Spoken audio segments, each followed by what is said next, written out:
Hello student, आज हम लोग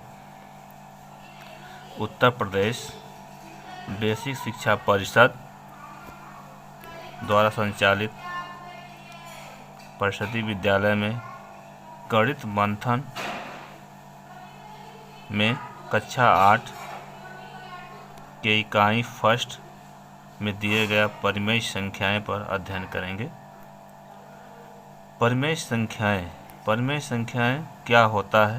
परिमेय संख्याएं क्या होता है?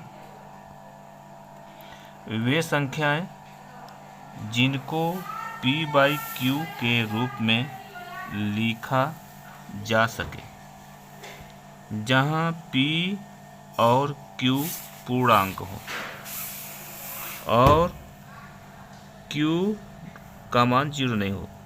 q does not equal to 0, q का मान 0 न हो। अतः p/q बराबर, इसका मान क्या है? p/q का मतलब क्या होता है, इसको देखते हैं। p/q का मतलब क्या होता है? p/q का मतलब क्या होता है?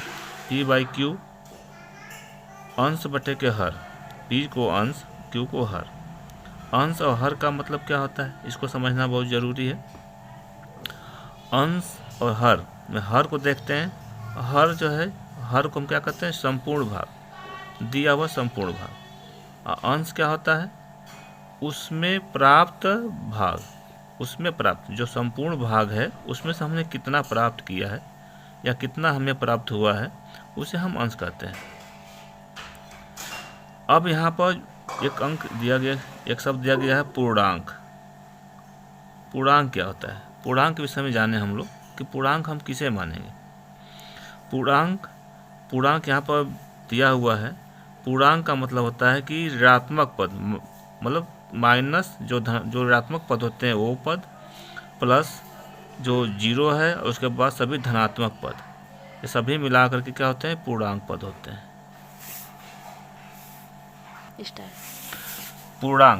पूर्णांक देखिए यहाँ पर चार्ट बना हुआ है। पूर्णांक जो बना हुआ है, यहाँ एक जो है पूर्ण संख्याएं, एक जो है ऋण पूर्णांक।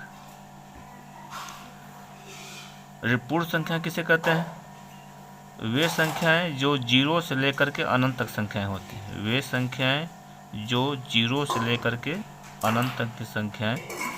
और यहाँ ऋण पूर्णांक दिया हुआ है। ऋण का मतलब ऋणात्मक पद, जितने भी ऋणात्मक अंक हैं उनको हम ऋण पूर्णांक कहते हैं। इन दोनों को मिला करके पूर्णांक बनता है। इन दोनों को यदि मिला दिया जाए तो क्या बनता है? पूर्णांक बनेगा।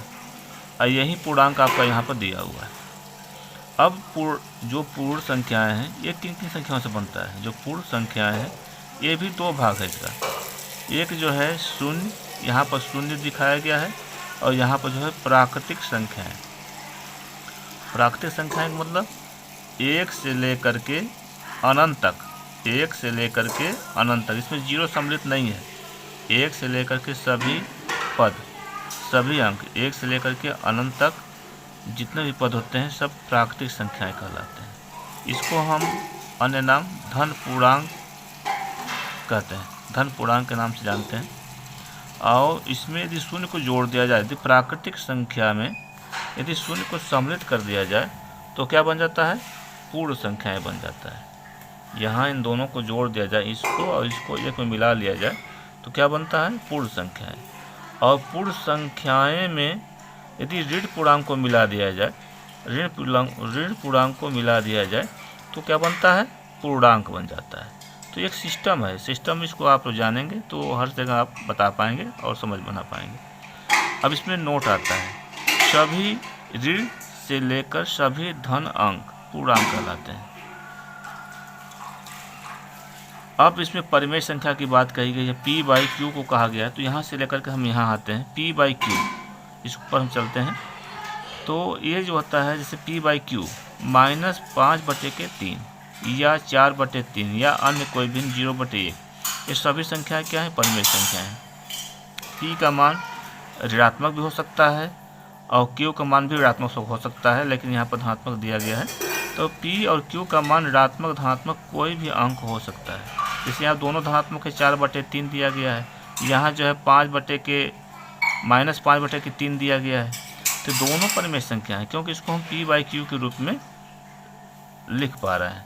इसी तरह से आगे देखें तो यहाँ पर 0/1 है, 0 जो शून्य दिया गया है, जिसको हम पूर्ण संख्याओं में हम सम्मिलित करते हैं, तो इस 0 भी हम 1 लिख सकते हैं। अतः यह भी आपका क्या है, परिमेय संख्या है। तो यहाँ पर 0/1 भी आपका क्या है, परिमेय संख्या है, क्योंकि हर में 0 नहीं है बल्कि अंश में 0 है। तो अंश में 0 है और 1 में यदि 0 नहीं है, यदि हर में 0 नहीं है तो उसको हम परिमेय संख्या कहेंगे। लेकिन यदि q का मान 0 हो गया, यदि q का मान 0 हो गया तो उसे परिमेय संख्या नहीं कहेंगे।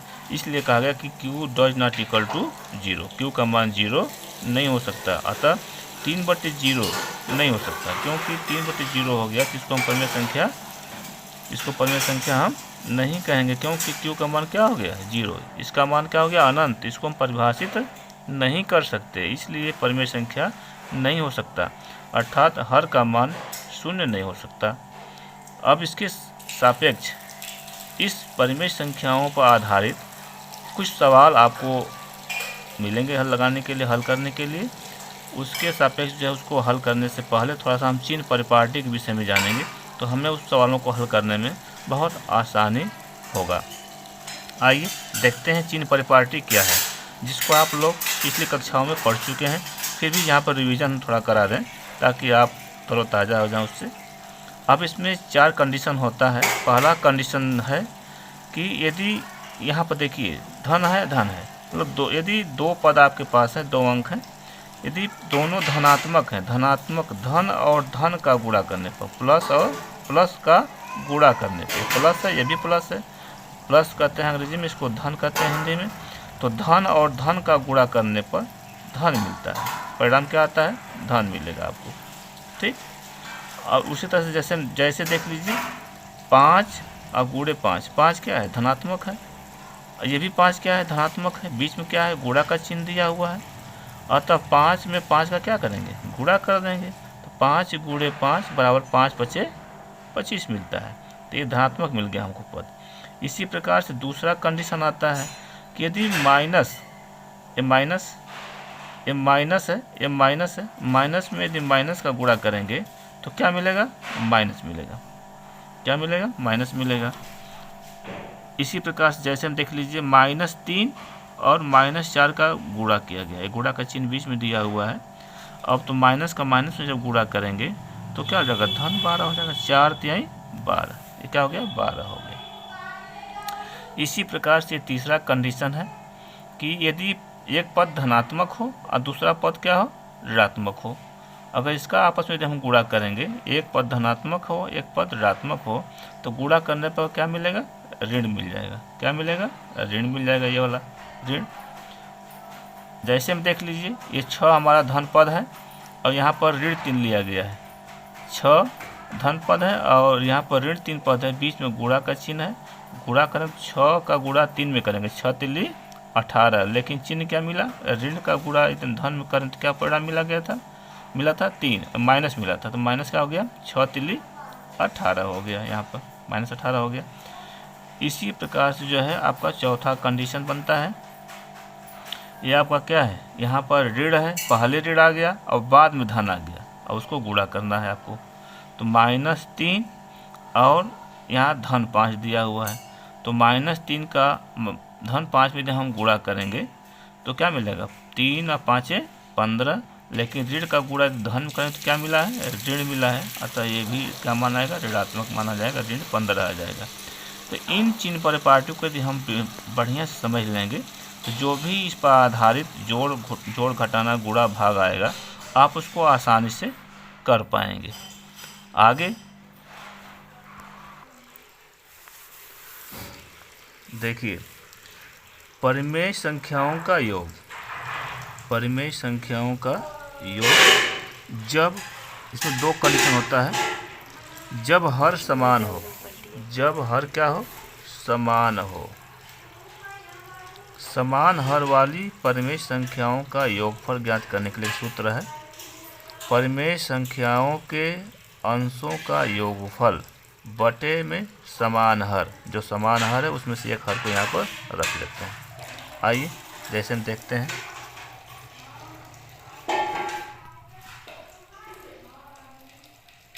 जैसे में सवाल दिया हुआ है, पहला सवाल 4/7 धन कोष्टक में दिया है -8/7। चलिए इसको लगाते हैं हम लोग। इसको तो हम जो करते हैं उतार लें पहले 4/7। अब यहाँ पर देखें कोष्टक में दिया हुआ है, ये ऋण चिन्ह दिया हुआ है, एक बाहर धन है। अब यहाँ धन और ऋण का हम गुणा करेंगे तो क्या मिलेगा चिन्ह हमें?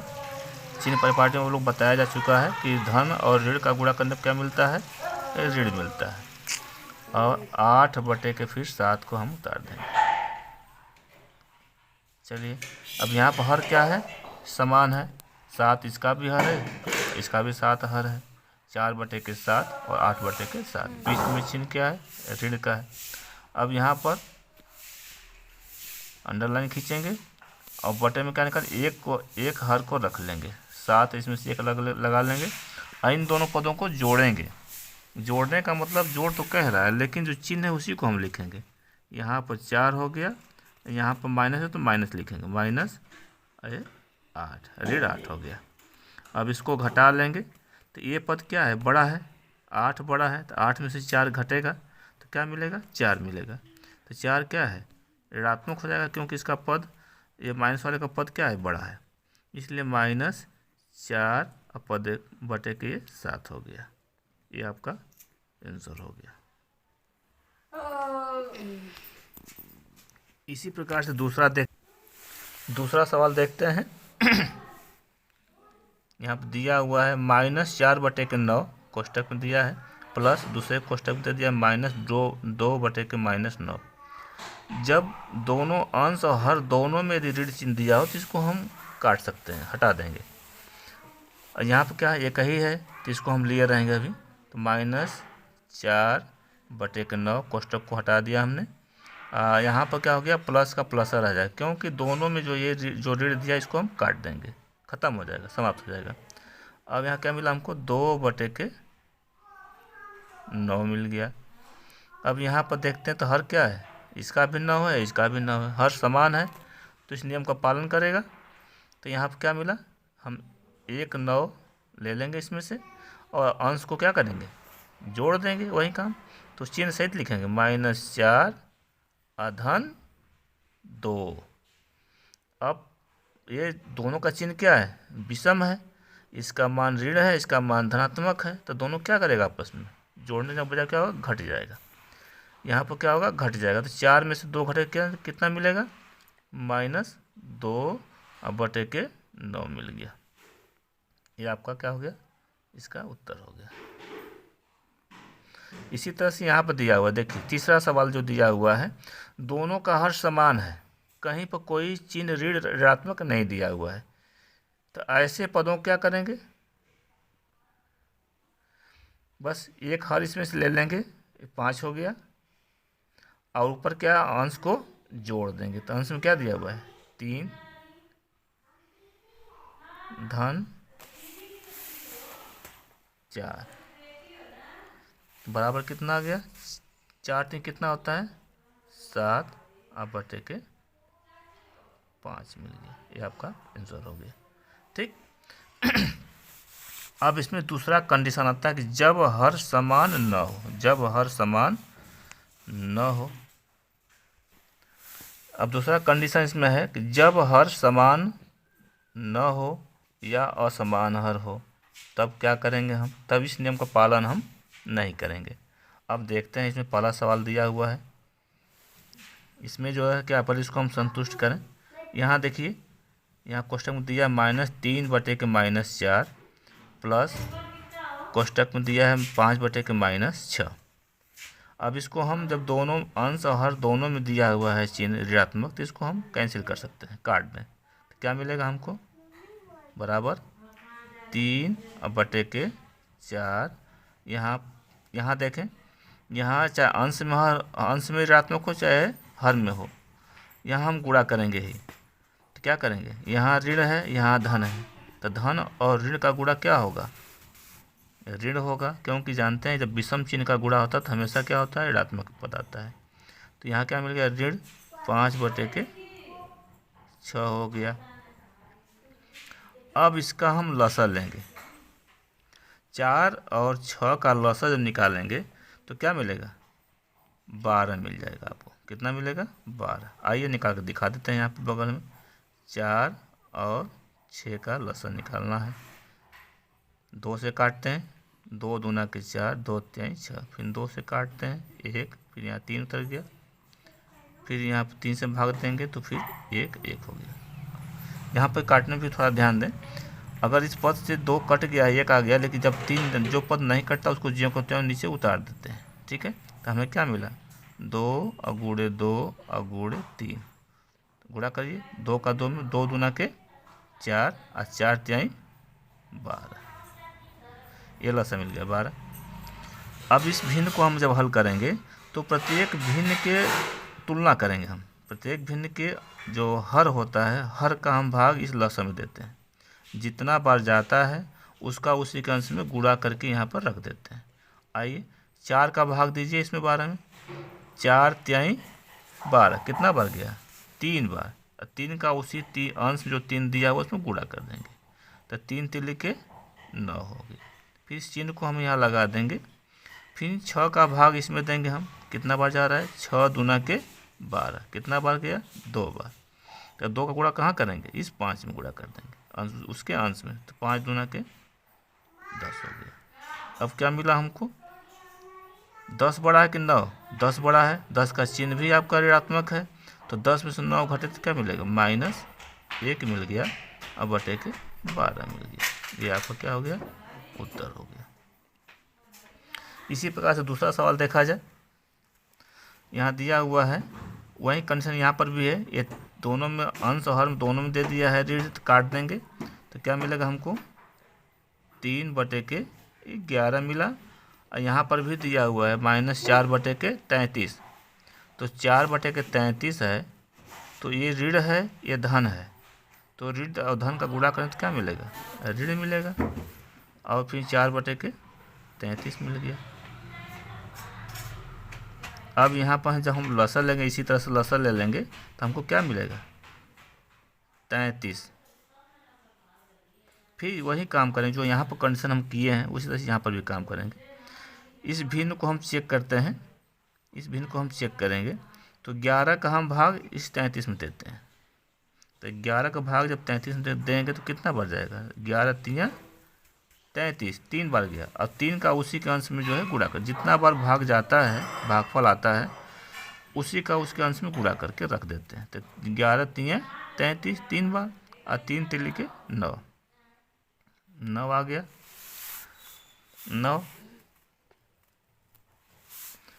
इसके बाद जो है यहाँ पर चिन्ह जो दिया, चिन्ह को लगा देंगे। फिर जब 33 से हम भाग देंगे इसमें तो क्या होगा, 1 बार जाएगा, 33 1 कम 33, तो 1 का गुणा करने पर किसी अंक प्रभाव नहीं पड़ता है, जो करते हो वही अंक उतार देंगे। यहाँ पर क्या मिला हमको, 4 मिल गया। अब यहाँ पर 9 में से 4 घटाएंगे तो क्या मिलेगा हमको, 5 मिल गया, 5/33 मिल गया। इस तरह से इसका यह उत्तर जो है 5/33 मिल जाता है। इसी प्रकार से अन्य सवालों को भी हम हल करेंगे, और चिन्हों का, चिन्ह परिपाटी का जब हम ध्यान नहीं देंगे तो हमारा सवाल क्या हो जाएगा, गलत हो जाएगा, और लसा निकालते रहें।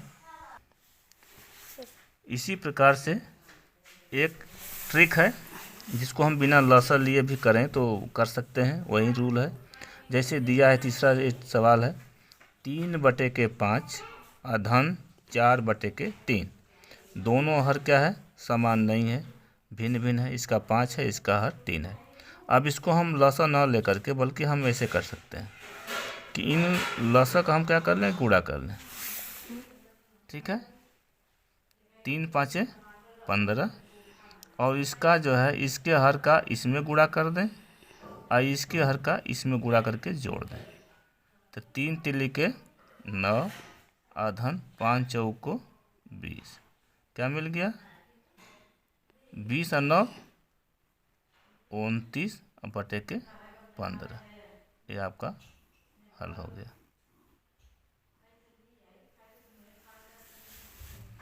धन्यवाद। अगर वीडियो आपको अच्छा लगा हो तो लाइक करें, शेयर करें और हमारे चैनल को सब्सक्राइब करें ऐसे ही वीडियो को पाने के लिए। धन्यवाद, नमस्कार।